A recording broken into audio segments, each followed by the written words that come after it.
All right, so Proverbs. We're not in Matthew anymore. Oh, man. We were only there for 3 years. I feel like we shortchanged it a little bit, but Proverbs. So, I've been telling you that I've been having some trouble getting ready for Proverbs. And my main dilemma has been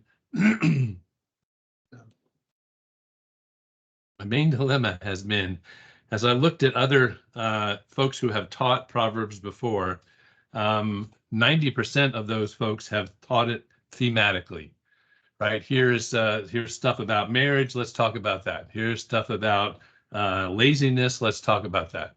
That's where most of the sermons are. And then most of those don't actually cover all of Proverbs. They just pick out the information that they want to share, and they pull out those proverbs that go along with that, and and they teach on that. And so, just to let you know, so I actually went through the whole book and developed my own spreadsheet of all of the themes in Proverbs and all of the passages that went together with those sheets, went together with those themes, in case I wanted to do it that way.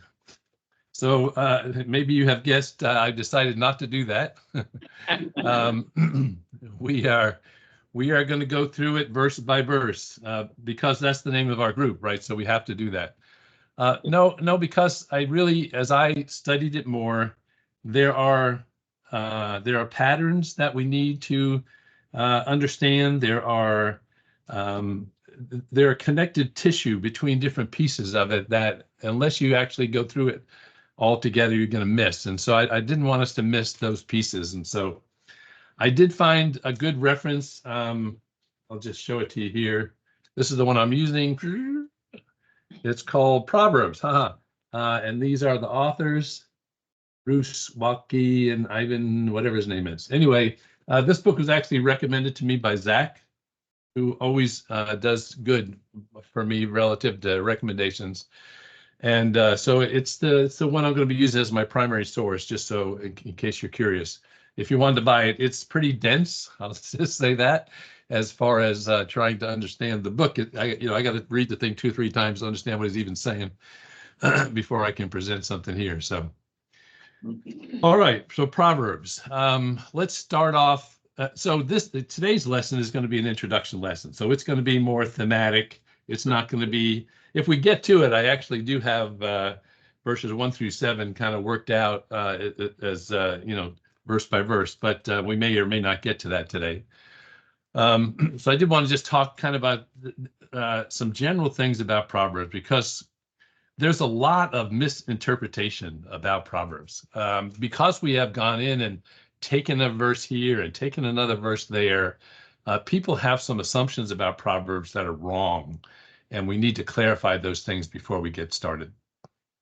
First of all, let's just talk about authorship and structure and things like that, first of all, okay? So if you go to Proverbs 1:1, right, it says the Proverbs of Solomon, the son of David, king of Israel. So it seems like there's no issue with regard to the authorship. It's done by Solomon. Well, we'll get back to that. But first of all, let's understand who Solomon was. I know that most of you are pretty familiar, but I need you to turn to 1 Kings chapter 3. 1 Kings chapter 3. It's right before 2 Kings, if you have trouble finding it. 1 Kings chapter 3.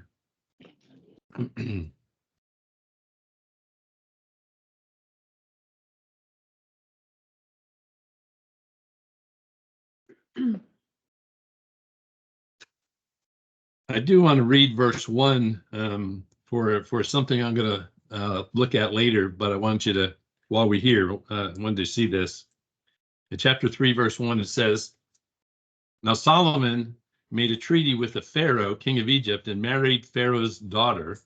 And then he brought her to the city of David until he had finished building his own house and the house of the Lord and the wall all around Jerusalem." So one thing, just keeping your back of your head, I'm going to bring it back up a little bit later. Solomon married the daughter of Pharaoh. So he married a princess from Egypt as his wife. But I actually want to pick up the story of Solomon in verse 5. chapter 3. It says, at Gibeon, the Lord appeared to Solomon in a dream at night, and God said, ask, what shall I give you? And if you skip down to verse 9, Solomon responds. It says, therefore, give your servant an understanding heart to judge your people, that I may discern between good and evil. For who is able to judge this great people of yours? And then God responds down in verse 12, and he says, behold, I have done according to your words. See, I have given you a wise and understanding heart, so that there has not been anyone like you before you, nor shall any like you arise after you. And I have also given you what you have not asked for, riches and honor, so there shall not be anyone like you among the kings all your days, etc., etc. Skip down to chapter 4 there in 1 Kings. Chapter 4. And let's pick up the story in verse 29. Verse 29, chapter 4. It said, and God gave Solomon wisdom and exceedingly great understanding and largeness of heart like the sand on the seashore. Thus Solomon's wisdom excelled the wisdom of all the men of the East and all the wisdom of Egypt. For he was wiser than all men, than Ethan the Ezrahite, of Heman, Chalcol, Darda, the sons of Mahal. His fame was in all the surrounding nations. He spoke 3,000 proverbs, and his songs were 1,005. He also spoke of trees, from the cedar tree of Lebanon, even to the hyssop that springs out of the well. He spoke also of animals, of birds, creeping things, and fish. And the men of all nations from all the kings of the earth who had heard of his wisdom came to hear the wisdom of Solomon. Right, so this is not unfamiliar to you folks. You know the story of Solomon. You know how he judged the two women that brought the baby to him. You know that story. You know Queen of Sheba came to visit him. So there's no question that Solomon was a man of great wisdom. It said here that he spoke 3,000 proverbs. In the book of Proverbs, we only have about 800. So even though it seems like a lot, there's a lot more that he spoke. And the other thing to remember is that in the New Testament, in fact, in Matthew chapter 12, Jesus actually talks about Solomon and says that Solomon was a wise man, but then he also adds that now someone greater than Solomon is here. But, again, Jesus attests to the wisdom of Solomon himself. So there's no question that Solomon has wisdom, that he wrote many proverbs. So let's go back to Proverbs. The dilemma, however, has to do with the authorship. And as I said, verse 1 certainly says that these are the Proverbs of Solomon. But I need you to skip now in verses 1, in chapters 1 through 9, we have a series of lectures, actually. Lectures to, if you look at beginning of chapter 2, right, to my son, chapter 3, to my son, chapter 4, my children, chapter 5, my son. So over and over, these are collections of lectures that are meant to be studied in a classroom to understand what wisdom is. And so we'll be taking those and walking through those lectures. They're not the pithy proverbs that we start to pick up when we get to chapter 10. So when we get to chapter 10, you notice that it says now the Proverbs of Solomon. So now we actually get the Proverbs. We get these short, pithy statements. And Proverbs is really just defined as a short statement that gives you insight into something that's larger, into a larger understanding. So one of the interesting things as we get into the Proverbs are some of them are hard to understand. Some of them are just not very clear what the message is that they're really trying to get across. Of course, most of the ones that you're familiar with, that you've heard sermons on, right? Those are the ones that are easy to understand. But the harder ones, we will spend some time in those also. All right, so those are the wise sayings of Solomon. Now go on to chapter 22.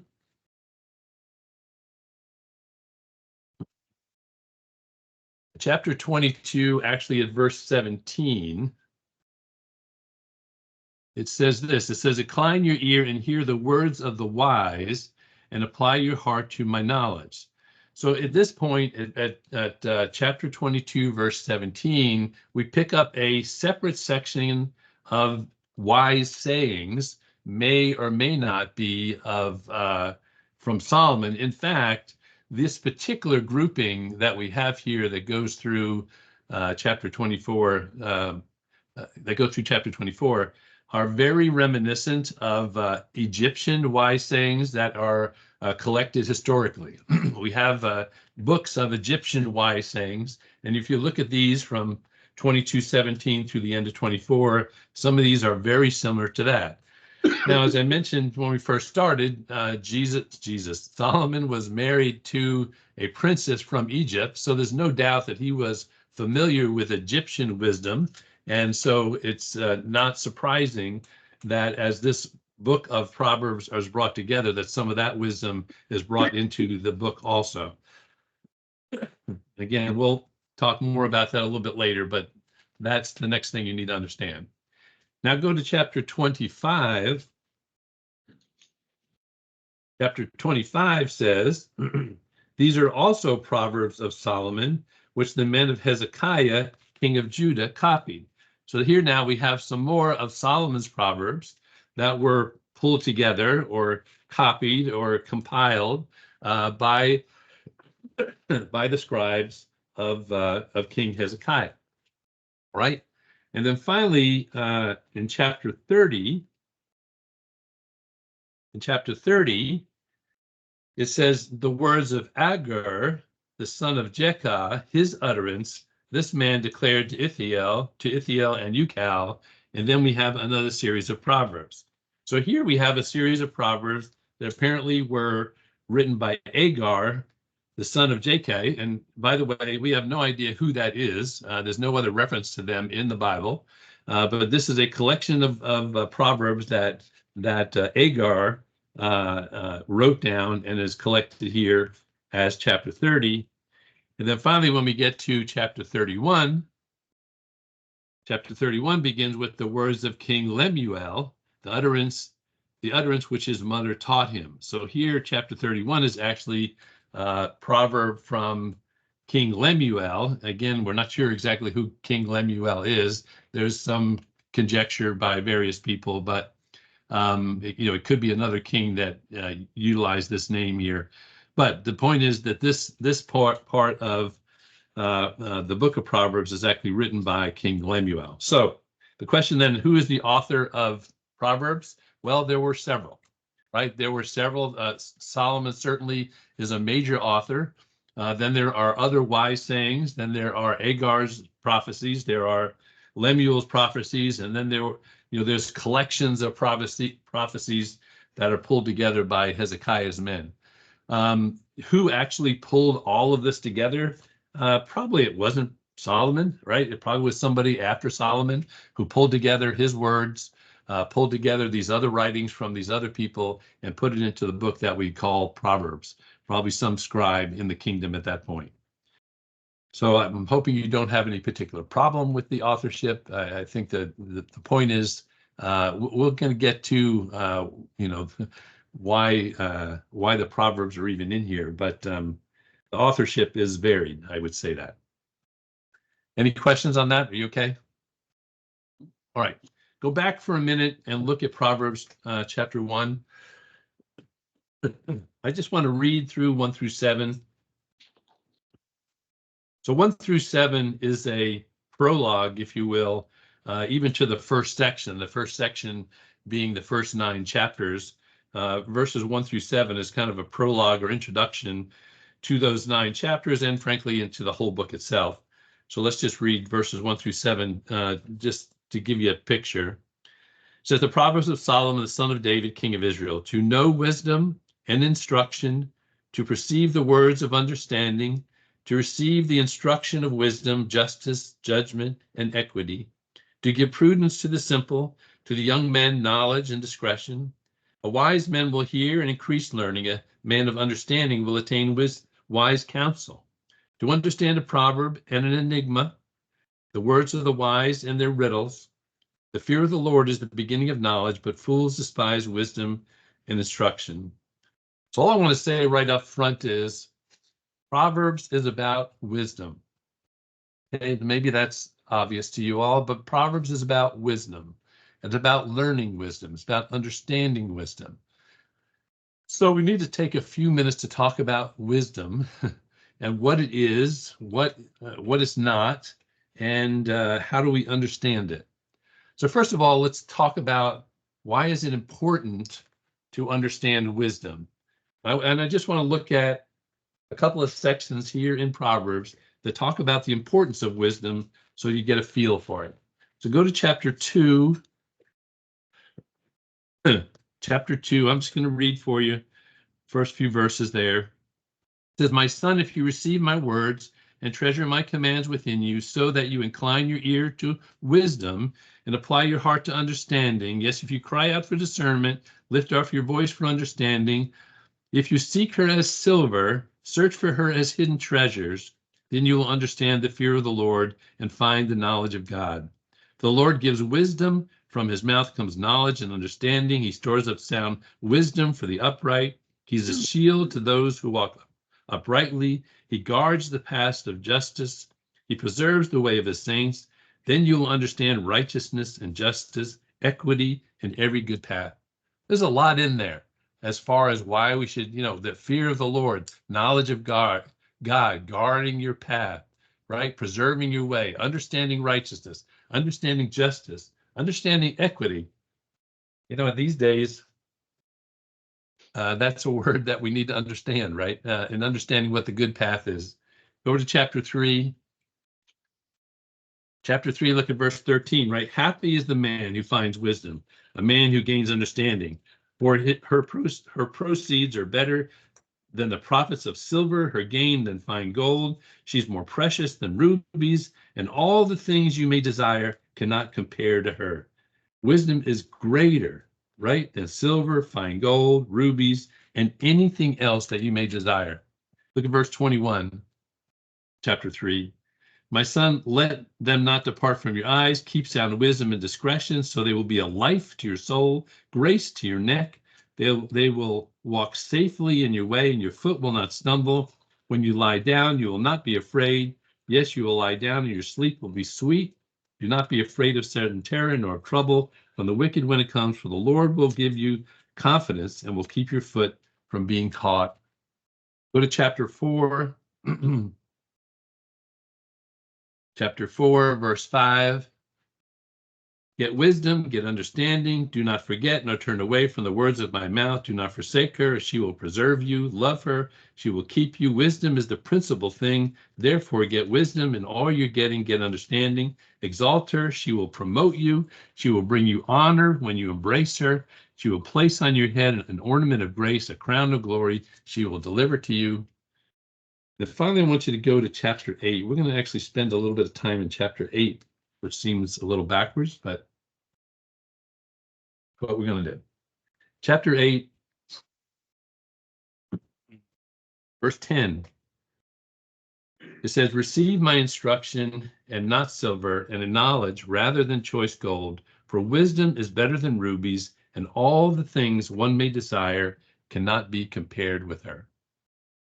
All the things that one may desire cannot be compared with her. So, we've seen it now in several different places. They're saying wisdom is the most precious thing you can get, the thing you should strive after more than anything else, more than silver, more than gold, more than anything you desire, more than wealth, more than power. You should desire wisdom.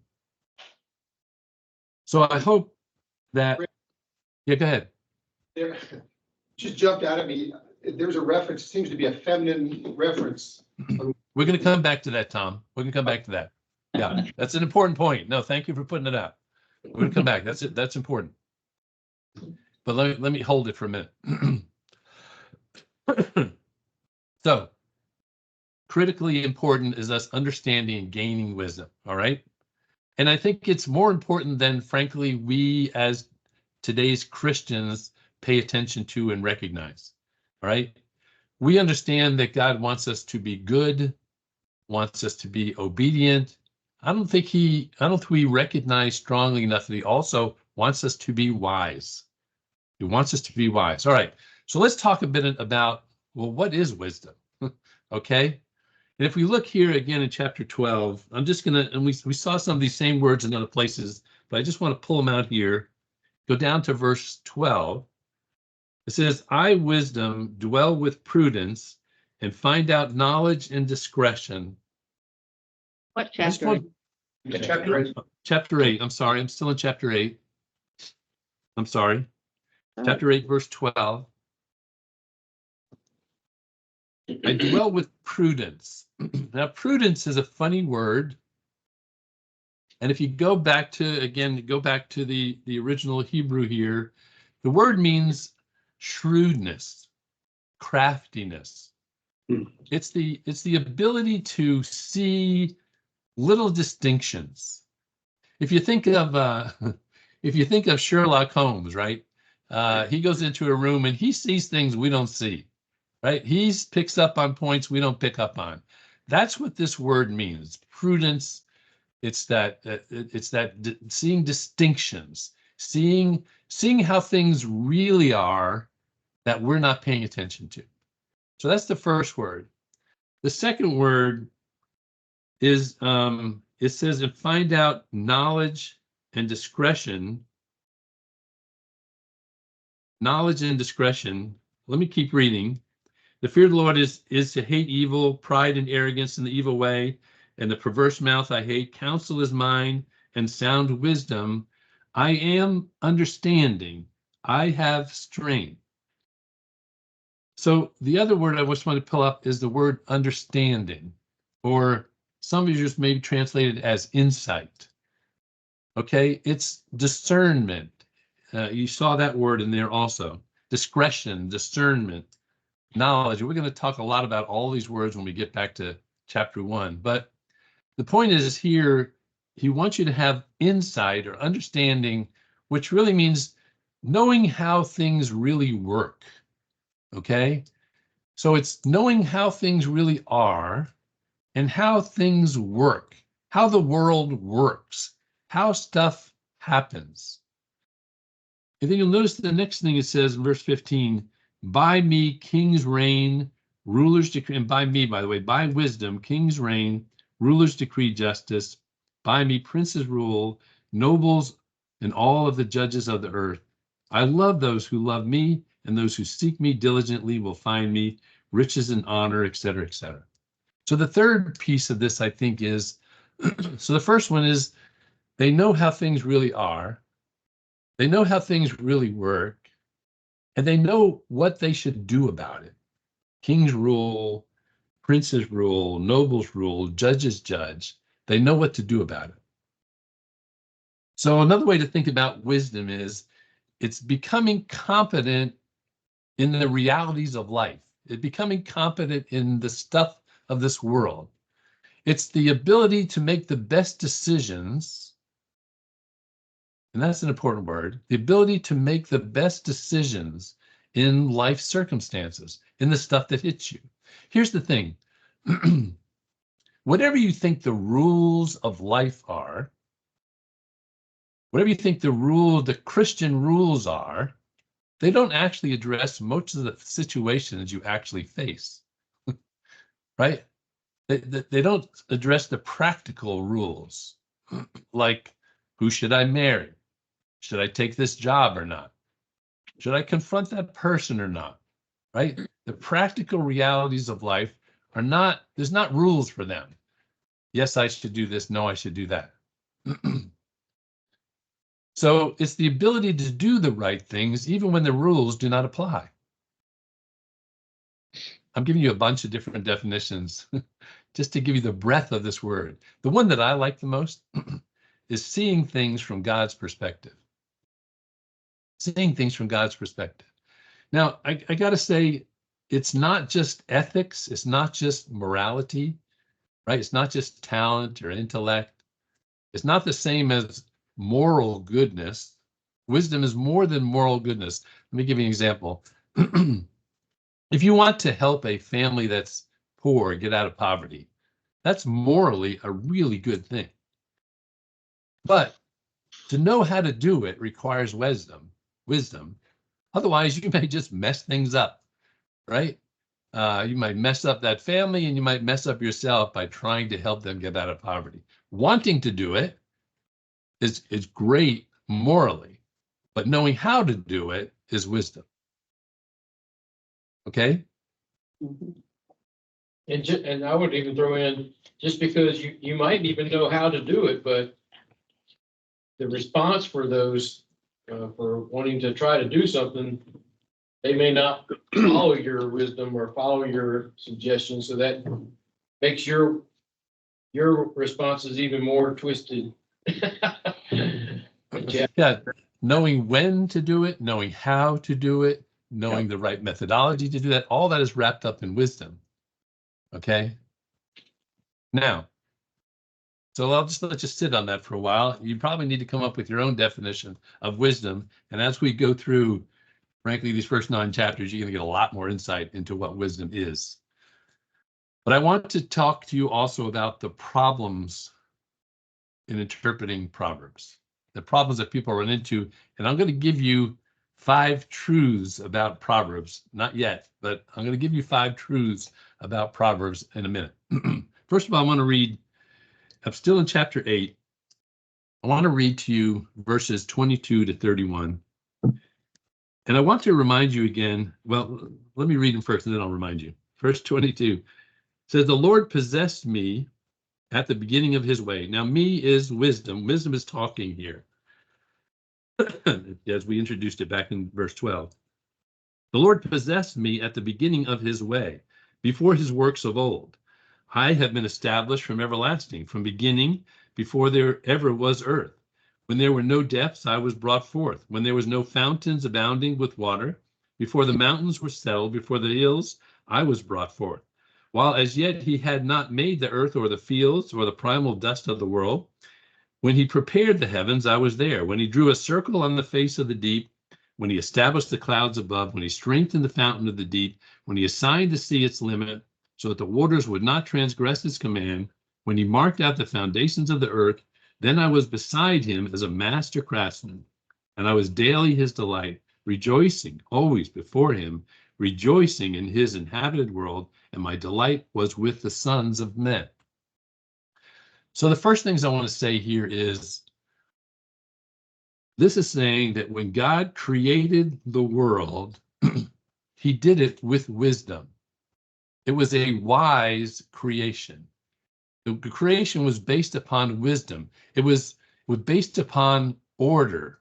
It was based upon joy. You notice rejoice, rejoice, all there at the end, right? Rejoice with the sons of men. It was created with peace. There is an order, there is wisdom that creation is based upon. Okay? Now, what that means is that there are patterns in creation that God has made in order for it to be orderly.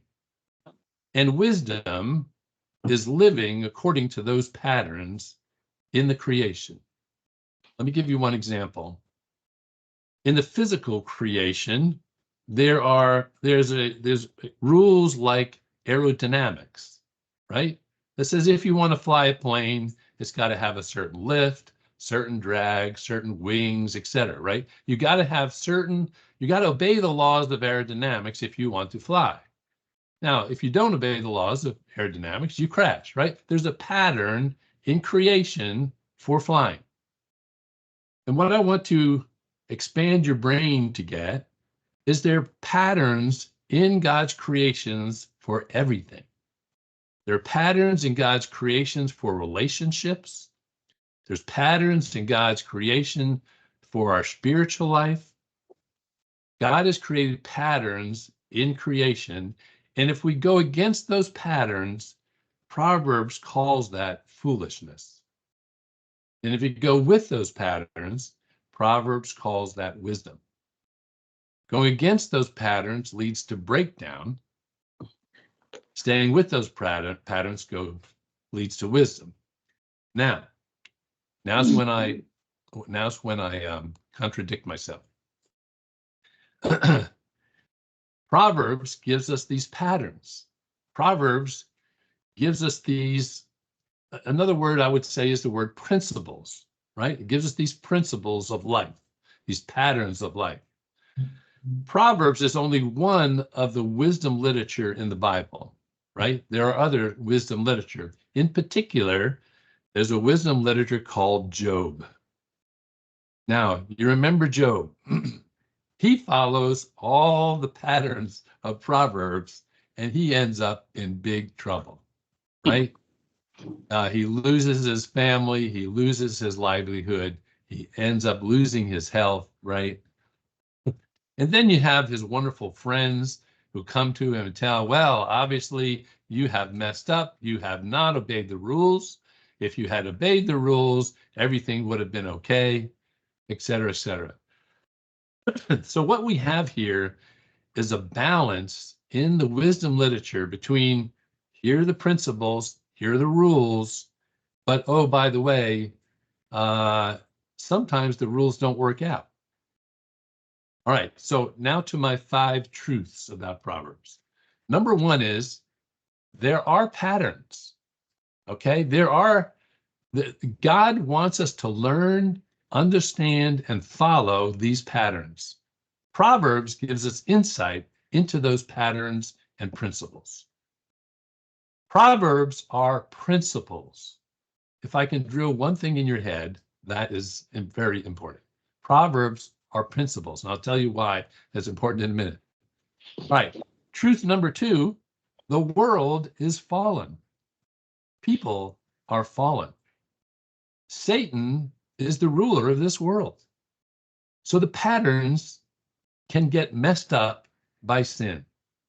The patterns can be masked and be confused because of this fallen world. So here's what goes on. People who love the rules say, oh, all the rules are here in Proverbs. If you just follow those rules, you'll be okay. These are Job's friends, right? Hey, you obviously didn't follow the rules, so you obviously, this is why bad things have happened to you. And this is called legalism, right? And unfortunately, this is very high in those who call themselves conservatives, are all about legalism, following the rules. And if you don't follow the rules, things are not going to work out. The other ones that people say, well, there are no patterns. There's no patterns in life. It's all random. And therefore, I can decide what's right and wrong. I can decide what I'm going to do, right? These are the relativists, which again have a high balance in those who consider themselves liberals. Now, both of these groups are fools because they're missing the balance of those 2 truths. There are patterns, but the world is fallen. Now, truth number 3. Proverbs are not promises. Proverbs are not promises. There are many people. What's funny is a couple of weeks ago in the other class, I was talking to one of the folks in that class, and he said to me, wow, I'm really looking for us getting into Proverbs because there's so many promises in there. And I had to tell him, no, there's no promises in there. There are principles in there.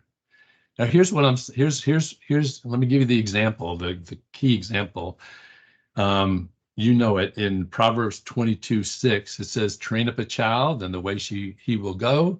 And when he is old, he will not depart from it, right? Which makes sense, right? Train up a child. He's not going to depart. You know what happens, though? Some of them depart. Some of them, no matter how great training you have done, decide to go a different way. Why? Because the world is fallen, and people are fallen, and Satan's the ruler of the world. Now, the other thing you got to consider there, so it's not a promise. It's a principle. Now, should you train up your child in the way they should go? Yes, that's a principle. That's a pattern. God wants you to follow that pattern. But it's not a promise because the world is fallen. Now, the other thing to consider in that regard is if I have a child who turns out to be wonderful, who turns out to follow the Lord and raised up godly children, who should take credit for that? Right? I want to take credit for that. Well, it's obviously because I trained them up well. No, the only reason that child turned out great is because of the grace of God, because of God's grace. So the whole idea of making these into promises is trying to get some kind of credit for what God is doing. That's number 3. Proverbs are not promises. And we're going to get into these, and you're going to say, well, that's obviously a promise. No, dagnabbit, it's a principle. Number 4 is the other side of this, and that is Proverbs are not laws or rules. The same person that I talked to in the other class, when I said they weren't principles, I said, no, they're laws. They're rules that we got to follow. No, they ain't no rules in Proverbs. There are principles, not rules. There are truths in Proverbs, but not rules. It'll state something that is true, but that's not a rule. It's not a demand that you have to follow. I just want to pick one out here. Proverb 20:20. Let's read the whole thing because I don't have it memorized. 20:20 says, whoever curses his father or his mother, his lamp will be put out in deep darkness. Now, what that is a truth. It says, whoever curses his father or mother, his lamp will be put out into darkness. It's not a rule. It's not a promise. Okay? He's just saying that is what is true in the world. We could get out of that, well, maybe it would be better not to curse your mother or your father, right? That would be an application of it, but it's not what it says. It's just stating a truth. Because the other part here is if we make this into a rule, then again, we're demanding something of the hearers that only God can produce. Right? We're demanding something of the hearers of the proverb that only God can do, right? It's only God who judges. It's only God who brings salvation, et cetera, et cetera. So this is not a lot of people want to turn Proverbs into here's how you should, if you live your life this way, then these good things will happen. And if you don't live your life this way, then these bad things will happen. That's not what it is. It's principles. These are what God says are the best way to live your life. The best way. Does that mean these things will happen?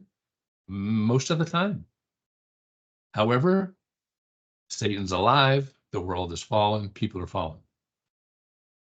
So let me just pause there. There's one more principle one more truth I'm going to get to, but those 4 are really important that we capture before we go on. Any questions on those or thoughts or pushback? Or agreement? You can agree too.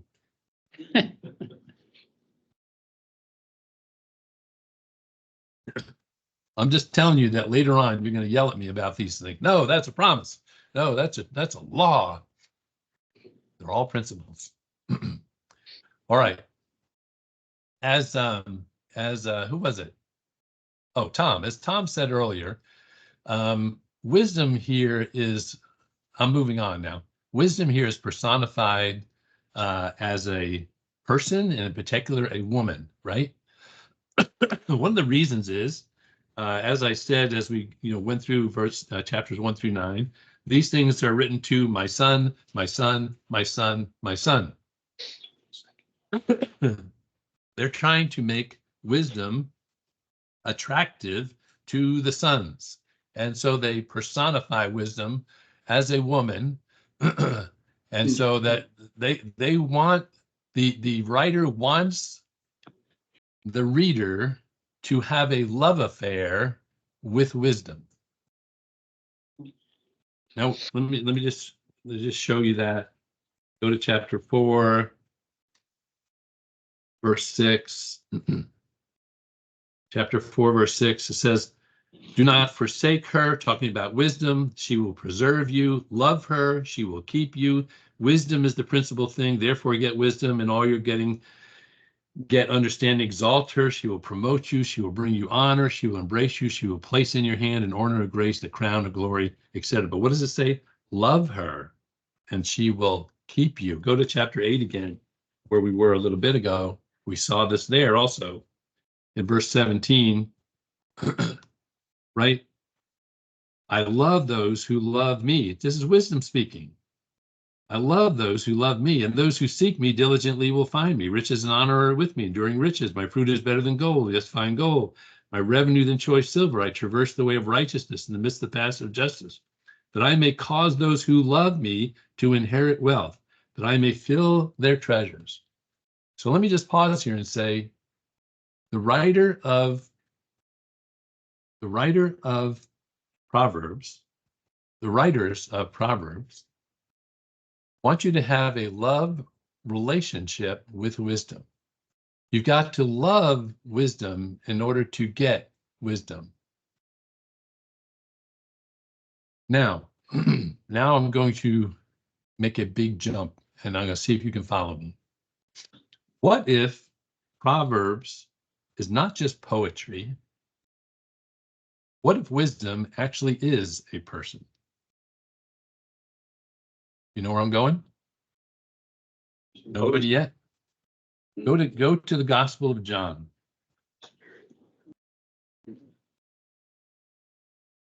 Chapter 1.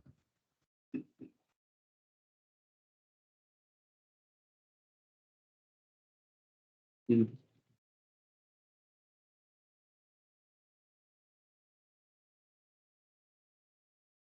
you meant to get there, I want you to see it. In John chapter 1, verse 1, it says, in the beginning was the Word was with God, the Word was God, he was in the beginning with God, etc., etc. The word, the word in the Gospel of John is the word logos, as you all probably know. There's another interpretation of the word logos, and that interpretation is wisdom.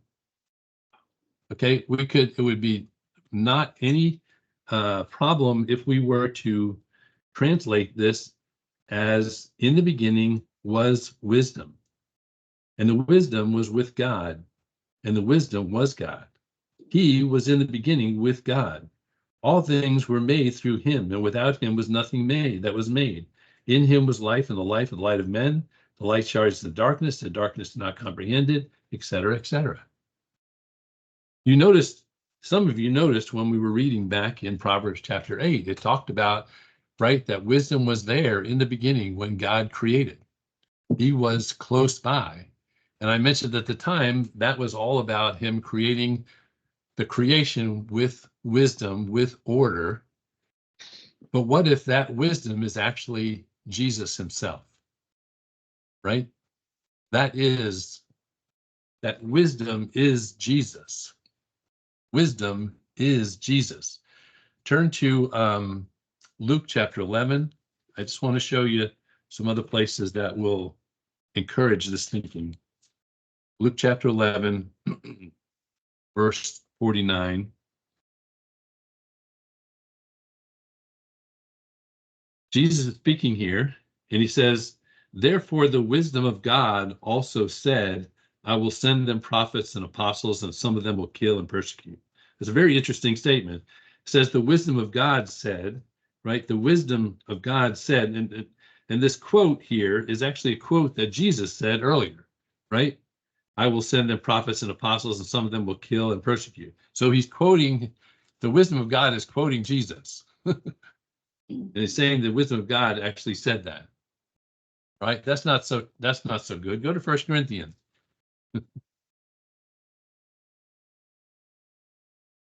1 Corinthians chapter 1. 1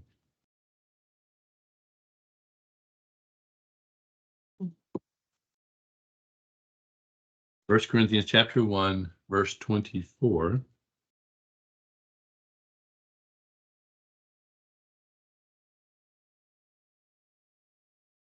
Right, let's go back to 22 so you get the context. 1 Corinthians 1:22. For the Jews request a sign, the Greeks seek after wisdom, but we preach Christ crucified, to the Jews a stumbling blocks, to the Greeks foolishness, but to those who are called, both Jews and Greeks, Christ, the power of God and the wisdom of God. Right? It's saying Christ is the power of God and Christ is the wisdom of God. In 1 Corinthians chapter 2, look at verse 6.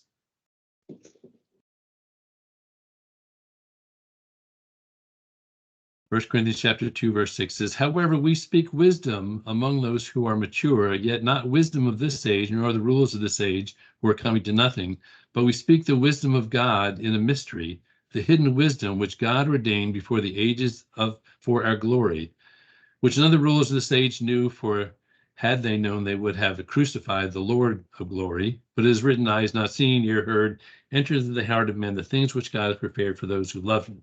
But God has revealed them to us through his Spirit. For the Spirit searches all things, yes, the deep things of God. For what man knows the things of man except the spirit of the man which is in him? So even so, no one knows the things of God except the Spirit of God. Now we have received not the spirit of the world, but the Spirit which is from God, that we might know the things that have been freely given to us. These things we speak not in words which man's wisdom teaches, but which the Holy Spirit teaches, comparing spiritual things and spiritual. But the natural man does not receive the things of the Spirit of God, for they are foolishness to him, nor can he know them, because they are spiritually discerned. For he who is spiritual judges all things, yet he himself is rightly judged by no one. For who has known the mind of the Lord that we may instruct him? But we have the mind of Christ. If you think of these verses, right, with regard to wisdom, that is exactly what it's talking about. What is spiritually discerned? What is understanding? What are the things that we get from God? All of this is wisdom, and that wisdom we get from Christ. Last one I want to show you is in Colossians chapter 2.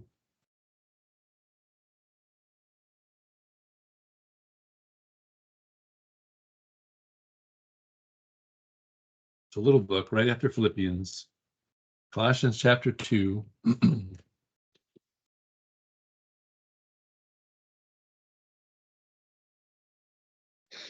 We'll begin at verse 1. Colossians chapter 2, verse 1 says, for I want you to know what a great conflict I have for you and those in Laodicea, for as many as not seen my face in the flesh, that their hearts may be encouraged, being knit together in love and attaining to all riches in the full assurance of understanding, to the knowledge of the mystery of God, both of the Father and of Christ, in whom are hidden all the treasures of wisdom and knowledge. Right? In Christ are hidden all the treasures of wisdom and knowledge. So the fifth thing the fifth truth that I want to give you is that Jesus is wisdom. Jesus is wisdom personified. And what he's saying here is a relationship with me will make you wise.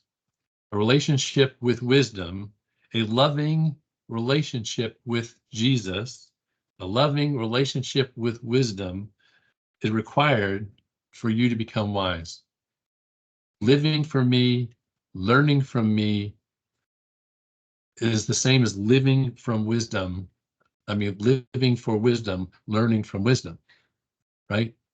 He says, in Luke, he says, come unto me, all you who are heavy laden, and I will give you rest, right? Take my yoke on you. This is exactly what he's talking about. The world is a mess. The world is this heavy laden, confusing mess. Do you want to learn about how to deal with that? Do you want to learn how to rest in the midst of the insanity of the world? Take my yoke upon you. Learn from me. Rest in me.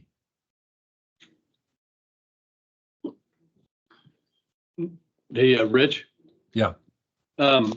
Another verse I thought was interesting is a lot of times in early philosophy, their quest in wisdom, they go back and forth, was to find the truth, and they called it the truth. And it was interesting, like when Christ is before Pilate, he was educated in that kind of philosophy, and he says, "What is truth?" And Christ is there. And then Christ says, I am the way, I am the truth, which is Right. sometimes seen as the quest of all wisdom, is to Yep. find truth or the reason. And it's just interesting. The truth was right before him, and he didn't even Right. all wisdom, all knowledge right before him, and he missed it. Yep. So so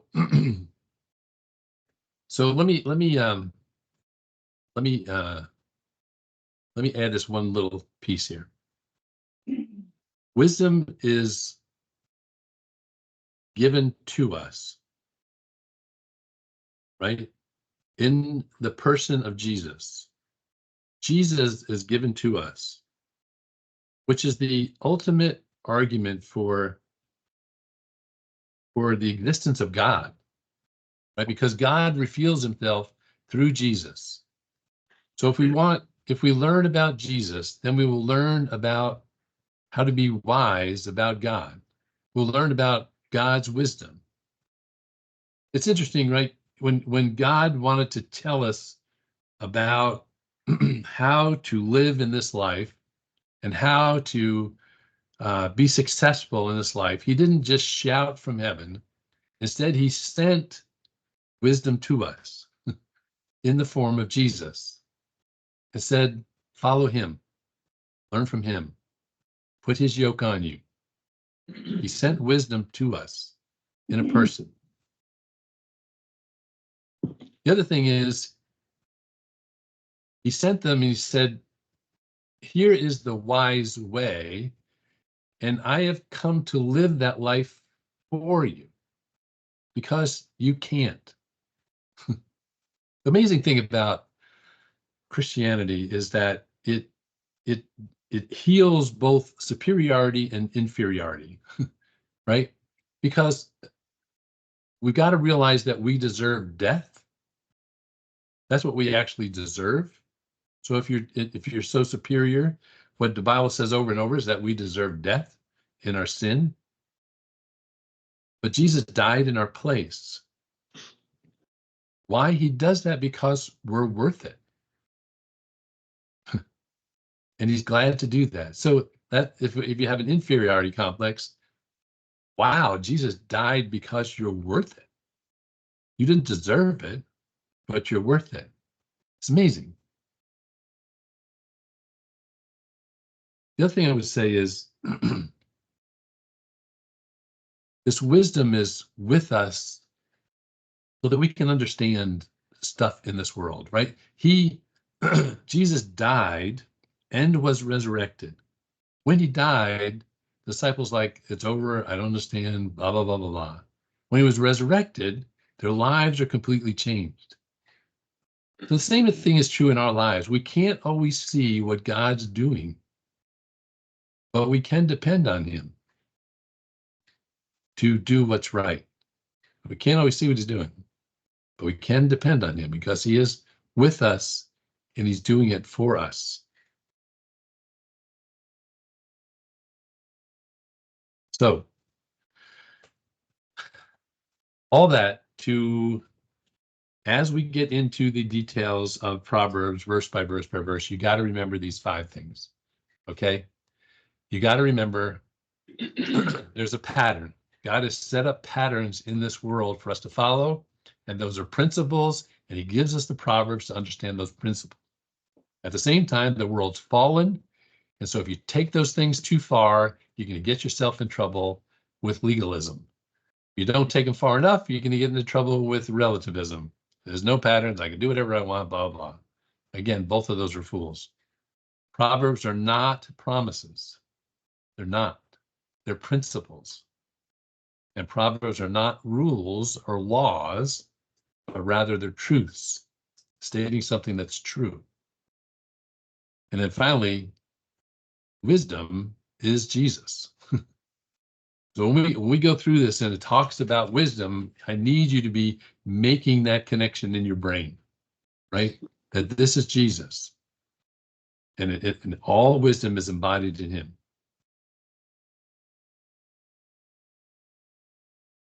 All right, I think I'll stop there and we will pick up with going back. We'll go back to verse 1 and actually pick up the verse by verse. One thing that we're going to do right in verses 1 through 7 is define some of the terms that are used in Proverbs over and over again, words like instruction, understanding, discretion, and even wisdom itself. So we will spend some time in those those 7 verses, just making sure we got our terms right before we dive into the details. But we will do that also next week. All right. Any questions, thoughts, pushback on Proverbs? One thought. So Solomon, from what we read, was already wise beyond his years, asking to be granted more wisdom. But what he understood was, bottom line was, he wanted a closer relationship with Jesus, not what we think of quote unquote wisdom, being smarter. Yeah, really good point, right? Of course, he couldn't use those words back then, right? But that's exactly it. He wanted to get a better relationship with God because, again, wisdom is seeing things from God's perspective, right? And he wanted to be able to do that. He wanted to be able to understand God enough to be able to discern things, to be able to judge his people, right, with God's kind of wisdom. What he didn't know at the time was, yes, exactly. He was, in the New Testament, we have this amazing thing. We have wisdom in bodily form, right? We have wisdom speaking and acting and showing us. And he didn't have that benefit. But yeah, exactly right. Good observation, David. Are there those that take that to be, maybe not just in his case, but people who take that as looking for wisdom, as looking for salvation? They're looking for Jesus, which is salvation? But no, just a thought. Well, no, I think, again, it goes back to the question that we've asked before. How are people in the Old Testament saved, right? They're only saved by looking forward to the wisdom of God, looking forward to how God could save them. They didn't really understand, oh, there's this guy named Jesus, he's going to die on a cross, right? But they put their hands in the wisdom of God, right, to save them. And I think, yeah, that comes out in many of the Proverbs that we'll be going through. Good stuff. Anything else? All right, let's move then to prayer requests. For us, as I mentioned, we have Tricia and the 2 girls with us this week. So our sanity would be appreciated. Turn off the recording. I shouldn't have said that on the recording.